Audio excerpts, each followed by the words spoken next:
Olá, está no ar mais uma produção local da TVE, emissora pública da Fundação Piratini. E hoje nós temos um especial do programa Na Trilha da Tela, aqui no Estação Cultura. A jornalista Jaqueline Chala vai nos falar de trilhas sonoras de filmes da história do cinema mundial e brasileiro. A Jaqueline apresenta o programa Na Trilha da Tela, que está no ar desde 1989 na Rádio FM Cultura 107,7. Tudo bem, Jaque? Como é que surgiu o programa? Pois é, o programa surgiu porque a rádio era toda segmentada por faixas e gêneros, né? Então tinha uma faixa que tocava jazz, tinha uma faixa que tocava blues, outra que tocava música erudita, mas aí era separada também, tinha música de câmara, clássicos populares. E essa parte das trilhas de filme, quem fazia era o Sérgio Caran, que era o programador da rádio. E um dia ele chegou para mim e disse assim, vem cá, tu não gostaria de botar um programa aqui nesse horário que tem trilhas de filme, aí tu pode falar de cinema e tal. Sabia que eu gostava de cinema e aí foi em dezembro de 1989. E eu me lembro assim, a primeira trilha que a gente colocou no ar foi do filme O Nome da Rosa, porque tinha sido lançado, isso também era uma coisa rara, raramente se lançavam trilhas, né? As trilhas que se lançavam eram porque tinham tido muito sucesso, como o Blade Runner, por exemplo, 9 e meia Semanas de Amor, era uma trilha que era bastante difundida naquela época, sei lá, Um Peixe Chamado Wanda, eram aqueles filmes assim que viraram cultos mesmo. E normalmente não se lançavam trilhas, e programas de trilhas também não existiam. Então, quando eu comecei com o programa, a minha ideia inicial foi pegar também esses grandes compositores que tinham formado parcerias memoráveis no cinema, cujo trabalho tinha influenciado os próprios realizadores. E o primeiro, assim, que eu me lembrei, fazendo esse resumo aqui do que foi o início do Na Trilha, foi a parceria entre o Nino Rota e o Federico Fellini. Porque é muito interessante o que a gente viu do resultado dessa parceria, né? Os dois se complementavam. Acho que as músicas do Nino Rota tinham toda aquela aura de um certo surrealismo e, ao mesmo tempo, uma certa nostalgia, uma brincadeira de infância. Está tudo ali dentro do Fellini, dentro do Nino Rota. Quer dizer, a música complementava muito do que o Fellini queria dizer nos seus filmes. Porque ele começou dentro do neorrealismo, mas aí lá pelas tantas o Fellini começou a tratar muito mais do universo dele, da cidade de Rimini, que ele tinha se criado, tinha uns sonhos de infância. O Fellini era um cara que ele ligava muito porque vinha do subconsciente dele. E um dos filmes que eu me lembrei particularmente, porque eu acho que virou um tema, inclusive acho que era tema até de um certo noticiário, uma época aqui no Brasil, era o tema do 8,5. O tema do 8,5 virou famosérrimo numa época e era muito usado também como se fosse uma trilha de circo, porque o Fellini tinha isso também, né? Ele tinha esse ar de circo, de lembranças de infância, de tudo que era onírico e assim um pouco fora dos parâmetros, né? E tá ali no 8,5, eu acho que essa parceria é um dos momentos mais claros, né, que a gente vê isso.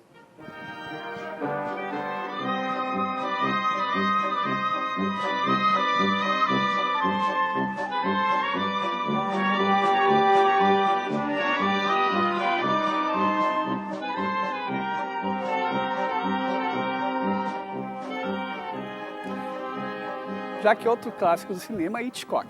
Exato. Também outro clássico e um clássico de uma parceria. A parceria entre o Bernard Herrmann e o Alfred Hitchcock. O Herrmann, inclusive, ele fez para vários outros autores trilhas. Mas eu acho que com o Hitchcock ele atingiu o ápice da carreira dele e é uma parceria que vai ser lembrada para sempre. Bom, quem não lembra da música do Psicose, né? Que é a música que eu selecionei para esse trecho aqui. Até porque esse filme, quando o Hitchcock pensou em fazê-lo, ele foi um filme de muito baixo orçamento, ele pensou em fazer sem música, ele não ia colocar música no filme. Só que quando ele viu o trabalho que o Bernard Herrmann havia feito para o filme, ele viu que ali estava parte do suspense que ele queria criar, né? Inclusive aquele filme que saiu há pouco, Hitchcock, aquele que era com Anthony Hopkins, uma coisa bacana de ver é como o Hitchcock trabalhava essa coisa de manipular a atenção do seu público, né? Ele meio que regia os sentimentos do público. E a trilha, nesse caso, nesse filme, tu imagina a Psicose sem música, é impossível, tu não vai ter aquela atenção, especialmente na famosa cena do chuveiro, que é uma cena em que o Bernard Herrmann criou uma coisa também pouco comum nas trilhas, que era o tal do glissando de violinos, que era um beliscar das cordas, que dá aquele tchan-tchan, sabe? Aquela coisa assim que antecipa e, ao mesmo tempo, traz toda a tensão junto. Que provavelmente influenciou muitos outros diretores e criadores de trilhas. Com certeza influenciou, meu Deus, eu acho que o próprio John Williams, quando fez a trilha do Tubarão, ele pensou nisso, que também tinha essa coisa bem marcada, sabe? Enfim, era um trabalho que um complementava o outro, porque a trilha sonora, isso é uma coisa interessante de se falar, ela não pode ser redundante em relação ao que a gente está vendo na imagem, né? É como a narração em off, ela tem que complementar aquilo que está sendo mostrado, e esses casos era bem assim que acontecia. Outra dica.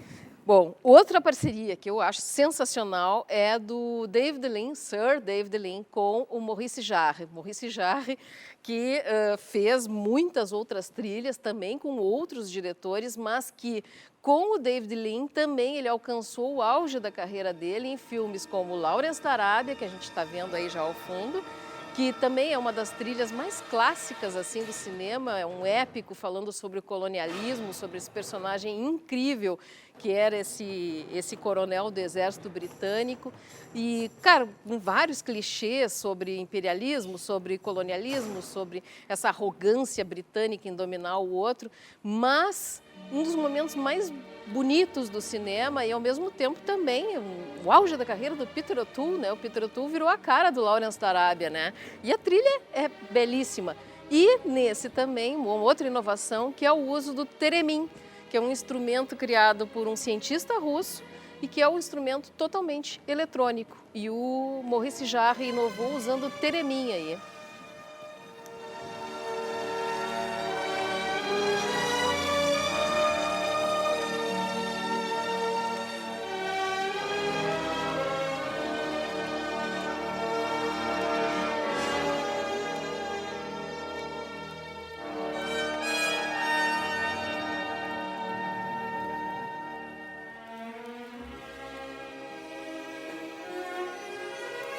Já que como é que ficam as trilhas em Spielberg? Pois é, aí é que tá. Essa é uma outra parceria que vem de anos, que é o John Williams, né? John Williams e Steven Spielberg. John Williams também já trabalhou com muitos outros diretores, mas com o Spielberg foi assim, todas as grandes trilhas da carreira dele. Bom, tem assim, desde Tubarão, que eu já tinha citado, Contatos Imediatos do Terceiro Grau, Caçadores da Arca Perdida, e inclusive um bem antigo, assim, Louco Escapada, que ele fez também.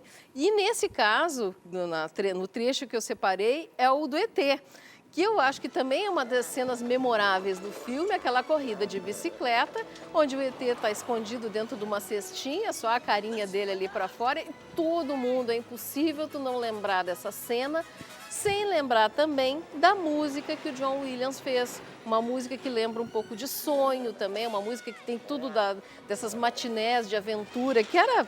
Isso sempre foi o auge da carreira do Spielberg, esse sempre foi o foco da carreira dele, essa coisa da aventura, da matiné, da questão de lidar com a infância, de lidar com sonhos de infância. Bom, acho que um dos melhores filmes dele é o Super 8, né, que fala tudo sobre isso, leva essa junção do cinema com a brincadeira de infância.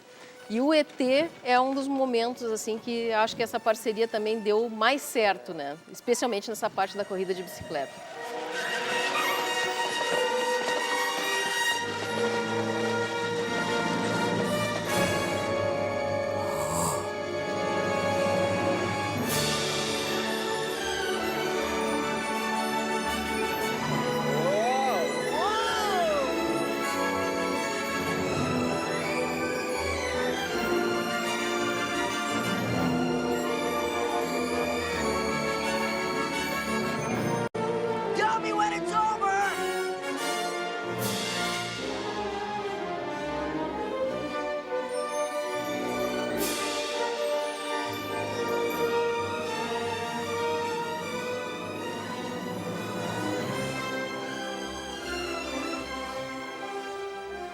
realmente uma cena que está na memória de todo mundo, De né? todo mundo, e tu não tem como desassociar uma coisa da outra, né? Já que falamos do cinema italiano, inglês, norte-americano e agora vamos falar de cinema francês. Exato.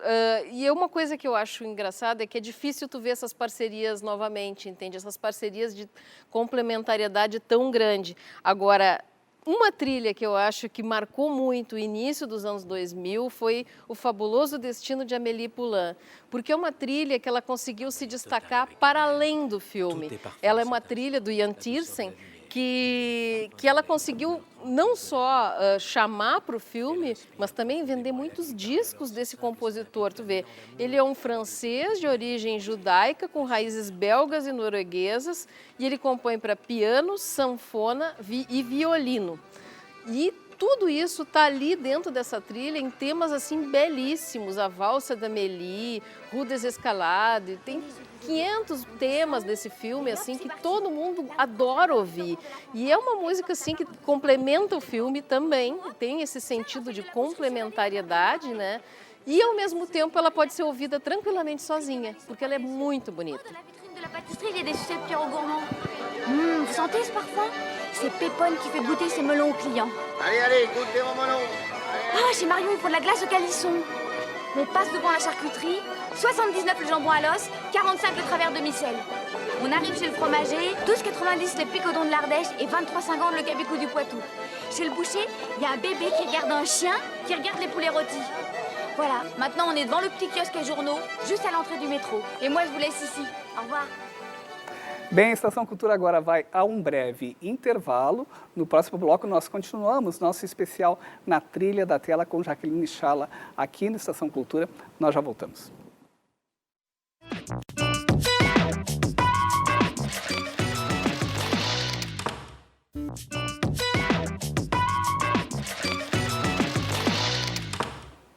O Estação Cultura está de volta falando de trilhas de cinema com a jornalista Jaqueline Chala. Ela apresenta o programa Na Trilha da Tela na Rádio FM Cultura 107,7, sempre aos sábados às 7 da noite. Já que vamos começar esse bloco falando então de Tarantino.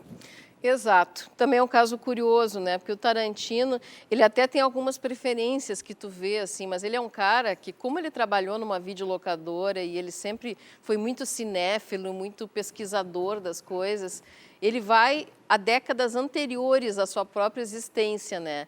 Então, assim, o que o Tarantino começou a fazer, eu acho que a partir do Pulp Fiction isso ficou mais claro, essas coletâneas de trilhas sonoras, tá? Que tem a ver com o filme em questão, no caso o Pulp Fiction, a violência estilizada, toda aquela coisa de gangue, de ambientes marginais e tal, e ao mesmo tempo ele faz uma coletânea de músicas antigas, de coisas que dos anos 50, 60, 70, no caso do Pulp Fiction, acho que é uma das trilhas mais famosas dos últimos tempos.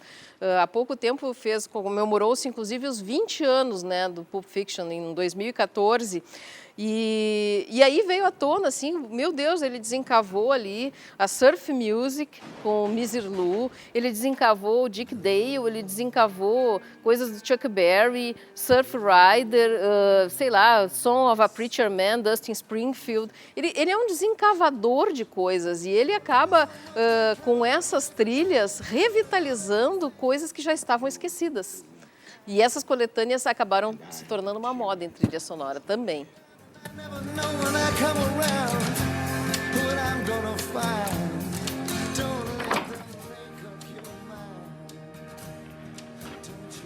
Hey kid, how you boys doing?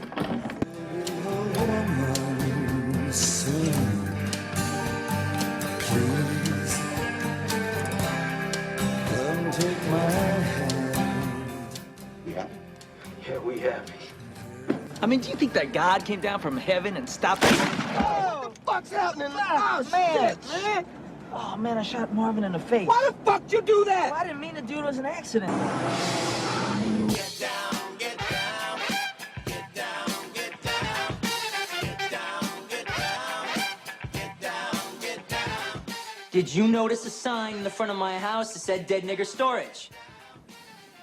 Já como é que o cinema brasileiro entrou na trilha da tela? Pois é, o cinema brasileiro já é um caso mais difícil, né? Até porque muita coisa não é lançada, né, em disco. A maioria das trilhas não são lançadas em disco. Isso é uma coisa que até mudou um pouco, melhorou, mas ainda assim é muito difícil, né? E, bom, os próprios filmes brasileiros demoram horrores para chegar aqui, né? O que aconteceu com Na Trilha é que a gente começou a ir para o Festival de Gramado, né, há uns mais de 15 anos, e o que aconteceu foi que, como eu ia para o festival e o programa é de trilhas de filme, eu sempre comecei a fazer uma pré-produção. Então, assim, eu ligava para as produtoras dos filmes e pedia as trilhas sonoras. Então, assim, acho que o Na Trilha da Tela foi um dos primeiros programas, se não o único a fazer isso, de pegar as trilhas dos filmes que estavam em competição em Gramado e colocar no ar, porque no dia da final do festival, sempre num sábado, a gente ia ao ar com as trilhas em primeira mão de todos os filmes que estavam concorrendo, inclusive curtas-metragens, né? Então, esse foi é um trabalho que eu gosto muito de fazer, porque esse é um trabalho de garimpo mesmo, né? De tu ir à cata das coisas. E às vezes surgem trilhas assim que até são mais difíceis de ser colocadas no ar e tudo, mas às vezes surgem coisas maravilhosas, né? Uma delas foi A Luneta do Tempo, do Alceu Valença, que era um filme que passou lá no Festival de Gramado em 2014. O filme só chegou a cartaz comercialmente no ano passado. E era um projeto de 14 anos do Alceu Valença e, por ser o primeiro filme dele, estava todo mundo muito com o pé atrás, achando assim, bah, isso deve ser uma bomba, né? Mas o filme surpreendeu todo mundo positivamente. Inclusive, ele ficou com alguns prêmios lá no Festival de Gramado. E a trilha é belíssima. A trilha tem tudo a ver com o trabalho do Alceu Valença. Nas voltas do Catavê.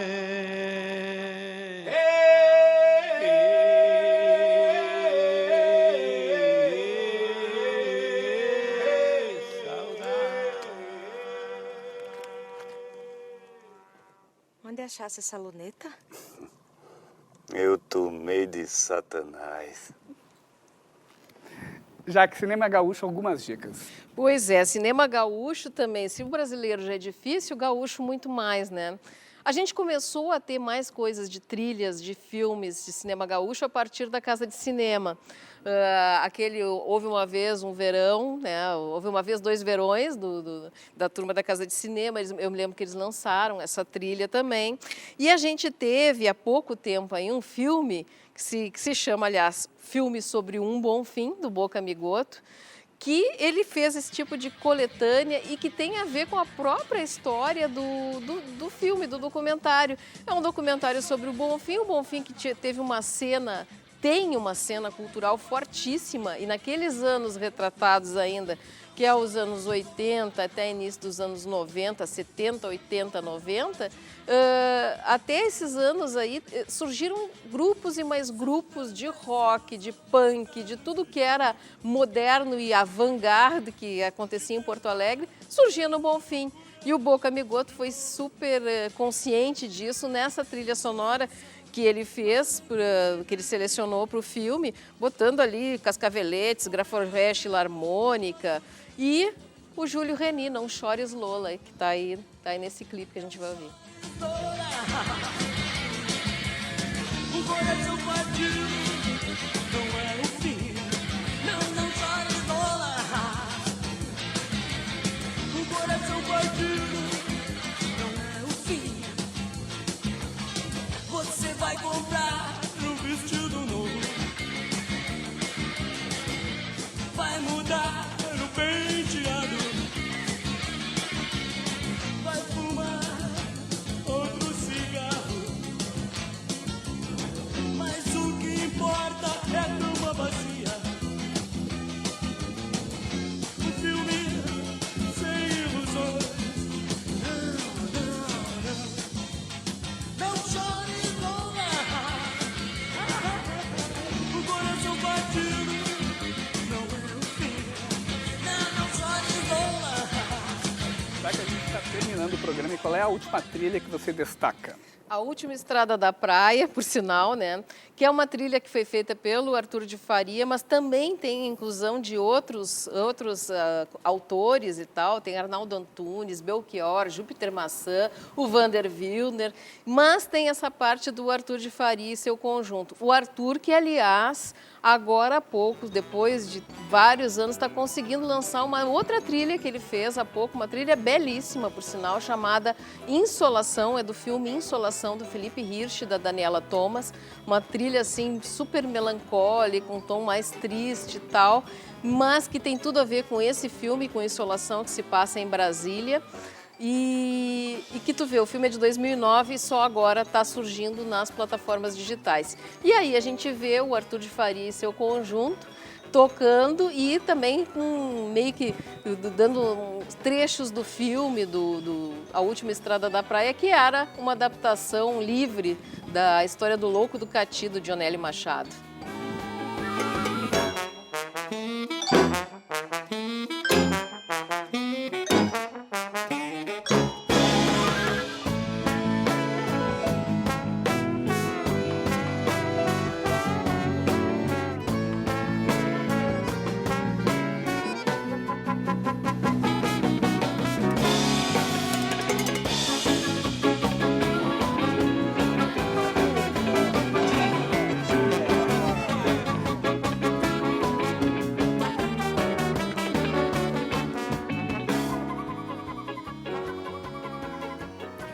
Jaque, muito obrigado, é sempre uma honra te receber aqui. Não, imagina, a honra é minha, é legal poder falar dos filmes e ver os filmes também, né? Porque no rádio a gente, infelizmente, a gente só toca música e tenta lembrar, assim, né?